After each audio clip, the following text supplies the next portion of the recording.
நேருவை தெரியலையா? மூர்த்தியை தெரியலையா? ஏவா வேலுவை தெரியலையா? துரைமுருகன் பக்கம் ஏன் போல? சக்கரபாணி பக்கம் ஏன் போல? இவர்களெல்லாம் பல நீங்கள் அண்ணாமலைக்கு மாமூல் கொடுத்துட்ருக்காங்க. கரூரில் நடக்கிற அண்ணாமலையார் பிரிக்ஸ் செங்கல் தொழிற்சாலைக்கு சவுடுமணி யார் கொடுக்குறா? துரைமுருகன் தான் கொடுக்குறாரு. துரைமுருகன் அண்ணாமலையோடு அவ்வளோ நெருக்கம். அப்போ இதெல்லாம் முழுக்க முழுக்க செந்தில் பாலாஜி மட்டும் ஏன் அவர்கள்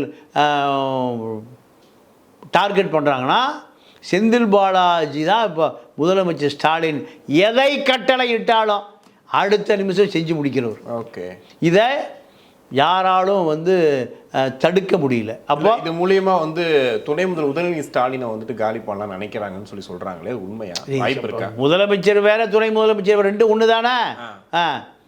துணை முதலமைச்சர் சொன்னாலும் செந்தில் பாலாஜி செய்கிறாரு. இதை முழுமையாக செந்தில் பாலாஜி இப்போ யார் கட்டுப்பாடு இருக்காருன்னா, மருமகன் கட்டுப்பாட்டிலேருந்து அப்பா மகன் கட்டுப்பாடு 3 பேருக்குமே அவர் செல்லப்புள்ளி. எதை சொன்னாலும் செய்கிறார். ஏன்னா முத்துசாமி செந்தில் பாலாஜியில் 10% கூட செய்ய மாட்டார். வேறு எந்த அமைச்சர்களும் இந்த அளவுக்கு செய்ய மாட்டாங்க. அப்போது செந்தில் பாலாஜியை மீண்டும் ஏதாவது ஒரு வழக்கில் சிக்க வைத்து சிறையில் தள்ளினால்தான் திமுகவை வீழ்த்த முடியும் என்பது தான் இவர்களுடைய திட்டம்.